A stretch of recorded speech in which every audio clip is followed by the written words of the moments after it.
نحمده ونصلي على رسوله الكريم اما بعد اعوذ بالله من الشيطان الرجيم بسم الله الرحمن الرحيم ورتل القرآن ترتيلا وقال النبي صلى الله عليه وسلم زينوا القرآن بأصواتكم او كما قال عليه الصلاة والسلام۔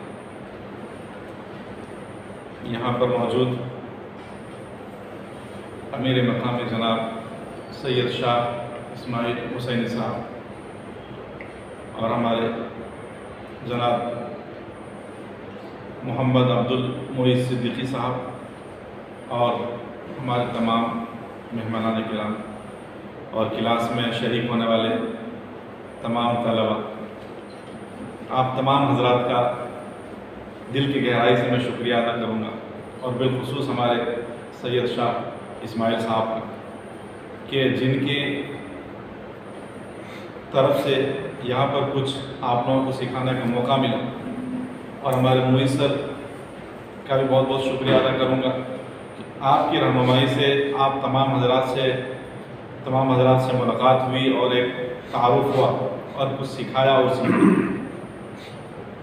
میں اللہ رب العزت کے شکریہ کے بعد آپ تمام حضرات کا شکریہ ادا کروں گا کہ آپ حضرات نے میری کلاس کو بہت ہی اہتمام کے ساتھ اور غور و فکر کے ساتھ آپ نے کلاس کو سنا اور میرے سامنے بیٹھ کر سیکھنے کی کوشش کی۔ وقت کم ہے چونکہ مختصر میں بات کرنا چاہوں گا کہ اللہ تبارک و تعالیٰ نے قرآن کریم میں فرمایا کہ قرآن کو صاف صاف رک کر پڑھو، اور یہاں پر ایک امر کا صیغہ ہے۔ آپ جو عربی گرامر پڑھتے ہوں وہ سمجھتے ہوں گے، امر یعنی کسی چیز کے آرڈر کو امر کہتے ہیں، کسی چیز کے کرنے کو فعل امر کہا جاتا ہے، وہ فعل جس میں کسی چیز کا آرڈر ہو۔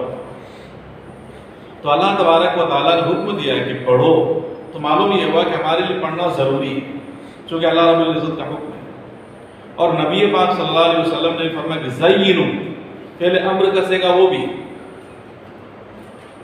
یعنی قرآن کو سوارو باصواتکم، اپنی آواز سے۔ تو یہ ترتیل کا مطلب کیا ہے؟ اس آیت میں ترتیل کا مطلب یہ ہے کہ تجوید۔ موٹی سی بات یاد رکھیے کہ ترتیل کا مطلب تجوید ہے، اور تجوید کا مطلب کیا ہے؟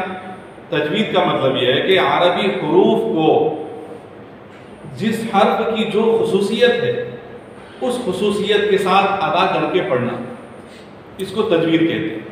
مثلا صاد ہے، اس کی خصوصیت ہے کہ اس کو موٹا پڑھا جائے، لہذا اس کو موٹا پڑھنا ضروری ہے۔ سین کی خصوصیت ہے کہ اس کو باریک پڑھا جائے۔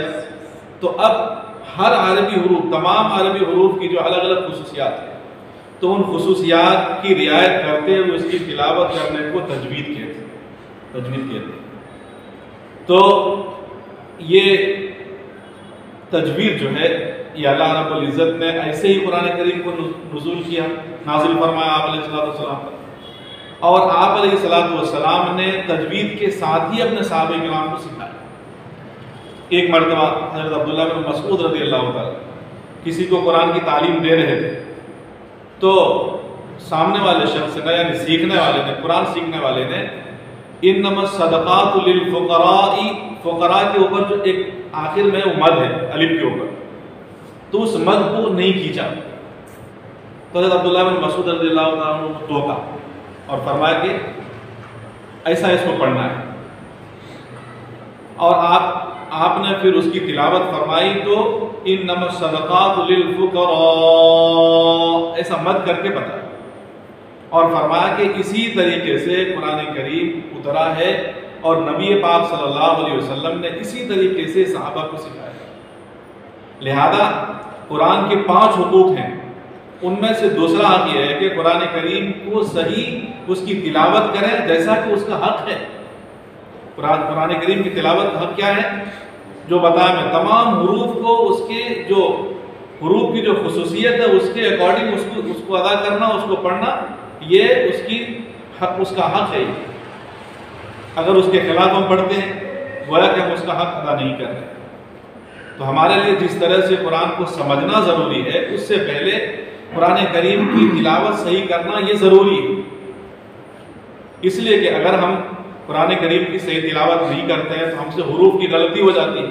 صاد کو سین پڑھیں گے تو اس سے کیا ہوگا کہ پورا الفاظ جو ہے اس کے معنی بدل جائیں گے، الفاظ بدل جائے گا، الفاظ بدلے گا تو معنی بھی بدل جائے گا، اور معنی بدلنے کی صورت میں بالکل ہی بہت بڑی غلطی ہو جائے گی، اس لیے کہ اللہ رب العزت کہنا کچھ چاہ رہے ہیں اور آپ کے پڑھنے سے اور ہمارے پڑھنے سے مطلب اس کا کچھ اور ہوگا.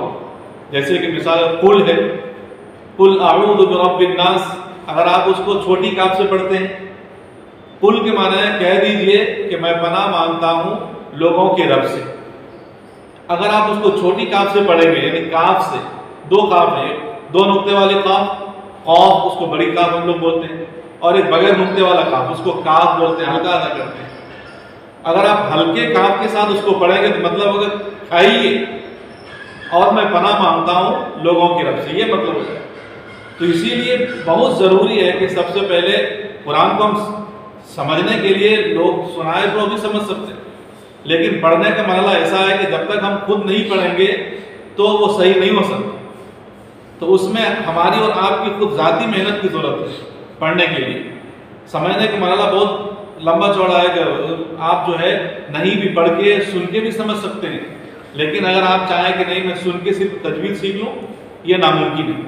تجوید سیکھنے کے لیے ہم اور آپ کو ہمارے زبان کا استعمال کرنا بہت ضروری ہے، اس کے بغیر آ ہی نہیں سکتا.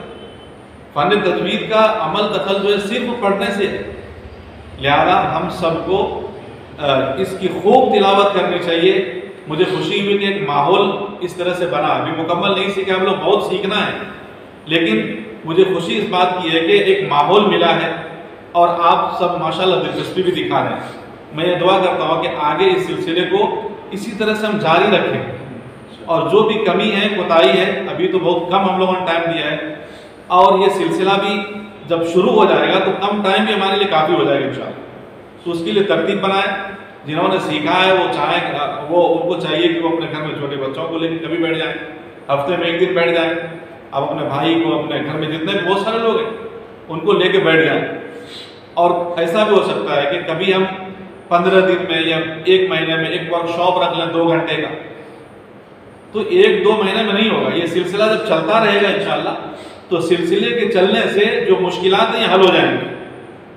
چونکہ ابھی آپ جو بول رہے ہیں میں سمجھ رہا ہوں کیا مشکل آ رہی ہے، وہ جو اصطلاحی ورڈ ہے وہ زبان پہ نہیں آ رہے ہیں، آپ قاعدہ سمجھ رہے ہیں لیکن بولنے نہیں آ رہا. تو اب یہ مشکل جو ہے کثرت استعمال سے ہوگا. بار بار جب ہم اس کا ماحول بنائیں گے، جب اس کی ریپیٹ، اس کو بار بار ریپیٹ کریں گے، دہرائیں گے، تو انشاءاللہ پورے آسان ہو جائیں گے. اور اگر اس طرح سے آپ سلسلہ 6 مہینہ بھی چلا دیے، مجھے اللہ کے ذات سے امید ہے کہ بہت فائدہ ہوگا. پھر یہ جو اٹکنے کی بیماری ہے پوری ختم ہو جائے. تو میں گزارش کروں گا ہمارے امیر مقامی صاحب سے کہ اس سلسلے کو یقیناً اس میں ابھی بہت آگے جانا ہے. ابھی ہم نے سمجھے کہ روپیے میں 25 پیسہ ہم نے حاصل کیا، ابھی 75 پیسے جو ہمیں حاصل کرنا ہے. تو اس کے لیے میں امیر مقامی کا تعاون چاہوں گا، اور آپ حضرات جو ہے اس میں دلچسپی کا مظاہرہ کیجیے انشاءاللہ. تو ایک ایسا ماحول بن جائے جیسا کہ صحابہ کرام کے درمیان ماحول تھا قرآن سیکھنے کا، سکھانے کا، آپس میں سیکھتے رہتے تھے.